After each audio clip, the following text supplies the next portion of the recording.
Assalamualaikum Ustadz. Teh, Waalaikumsalam warahmatullahi wabarakatuh. Ustadz perkenalkan saya Yuniar. Beberapa waktu lalu saya baru saja menikah tepat di tanggal 3 Maret 2024. 2 hari lalu baru anniversary 1 tahun. Tetapi saya dan suami itu lagi diuji untuk pernikahan. Namun apa daya saya sudah ditalak 3 oleh beliau. Penyebaban keributan itu kami adalah di orang tua dari mantan suami saya. Seringkali saya membaca percakapan dia dan mamahnya seperti kayak menjelek-jelekan saya atau kayak ada salah satu yang terakhir saya baca itu mereka bersengkokol untuk menceraikan saya. Kemudian yang terakhir di bulan Desember,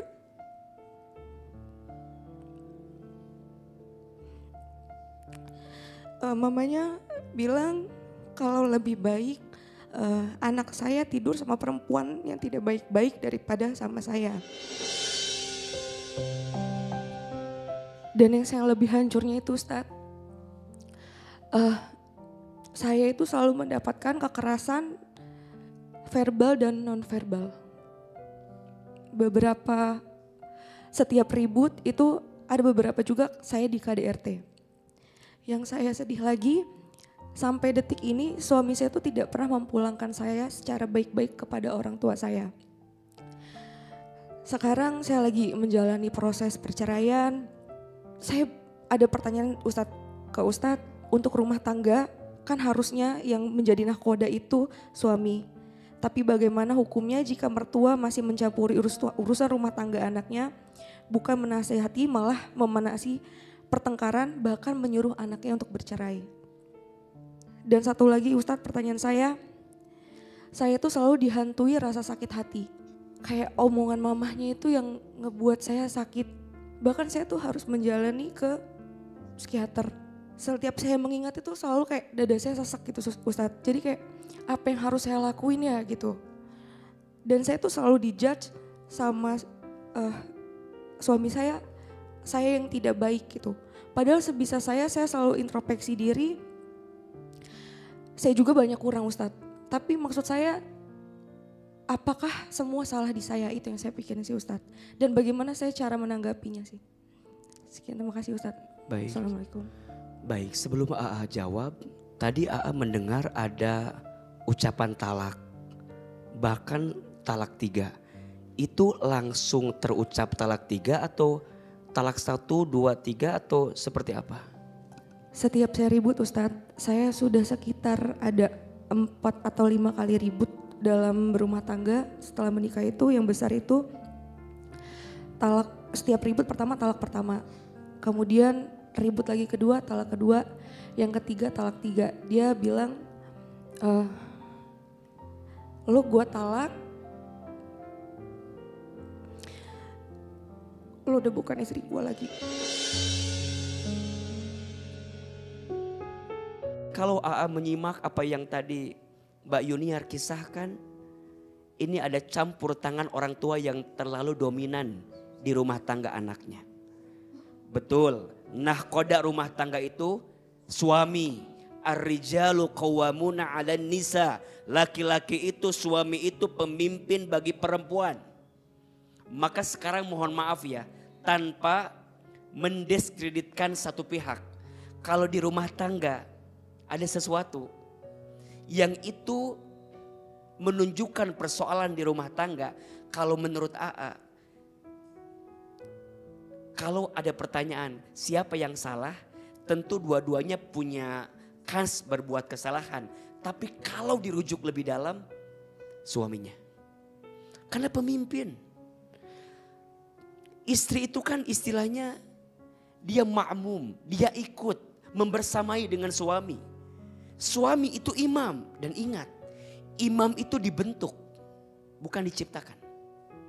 Siapa yang membentuknya? Lingkungan, termasuk juga bunda sebagai pasangan, termasuk jauh sebelum itu keluarga dari pihak suami. Maka sekarang biasanya kan begini ya, biasanya istri itu biasanya berselisihnya dengan ibu dari laki-lakinya. Betul nggak? Sampai sering ada kalimat, kamu pilih siapa? Ibumu atau istrimu? Gitu kan? Ibu jangan pernah merasa kehilangan ketika anak laki-lakimu menikah dengan yang lain. Betul? Berikan keleluasaan, berikan dia kemandirian, berikan dia peluang untuk menghadirkan kebaikan. Betul, sampai kapanpun anak laki-laki itu milik siapa? Ibunya. Tapi ibu yang baik akan mengajarkan anak laki-lakinya untuk sayang sama istrinya. Bukan malah merendahkan istrinya. Kita gak boleh bilang sama anak laki-laki kita, kamu mah punya istri tuh beda sama mama. Kamu mah punya istri tuh begini-begini. Shh, bunda, ayo belajar. Coba tempatkan hati bunda di hati menantu bunda. Kalau kita bisa menempatkan perasaan pada seseorang yang lain, kita tuh akan jauh lebih peka terhadap hati seseorang. Maka ngasih nasihat orang tua sama anak boleh atau tidak? Boleh. Ngasih arahan boleh. Ngasih saran boleh. Boleh. Tapi jangan terlalu ikut campur lebih dalam. Bahkan dalam memutuskan sesuatu pun coba belajarlah untuk lebih melembutkan hati. Agar anak kita, rumah tangganya tumbuh dalam kedewasaan. Tumbuh dalam kebaikan. Dan juga sebaliknya. Kita belajar ya. Untuk tidak terlalu sering menceritakan kekurangan pasangan kita kepada orang tua kita. Orang tua mah taunya yang baik-baiknya saja. Karena mohon maaf. Kalau saling menceritakan kekurangan, pasti sudut pandangnya berbeda-beda. Betul? Yang anak laki-laki ceritain sama orang tua tentang istrinya, pasti beda pandangannya. Yang istri ceritain kelakuan suami sama keluarganya, pasti beda cara pandangnya. Belajar. Tidak harus semua diceritakan kepada orang tua kita. Termasuk kekurangan pasangan kita. Rumah tangga itu harus saling menjaga. Rumah tangga itu harus saling memahami satu sama lain. Bayuniar, semua sudah berproses. Tidak harus ada yang disesali dalam hidup. Terus melangkah dalam kebaikan. Rumah tanggamu mungkin tidak berlangsung lama. Tapi jangan pernah bersedih hati. Karena boleh jadi Allah membuat engkau seakan sakit dengan kejadian kemarin. Bukan untuk menghancurkanmu. Tapi justru untuk menguatkanmu bahwa hidup ini harus ada ujiannya. Kalau hidup ini baik-baik saja, maka di mana kita mendapatkan pahala sabar? Betul? Selalu ada hikmah yang Allah titipkan di dalamnya. Dan ke depan belajar ya, hati-hati memilih pasangan.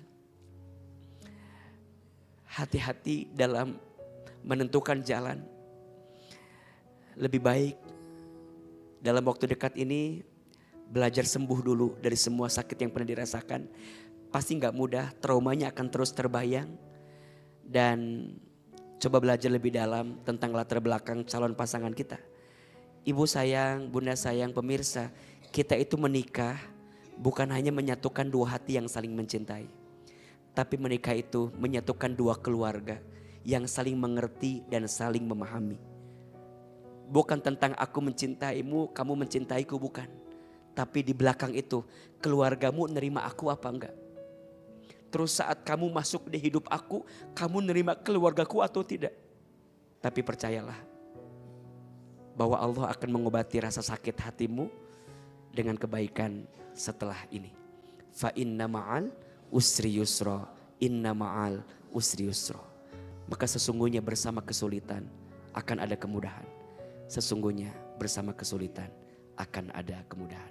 Insya Allah.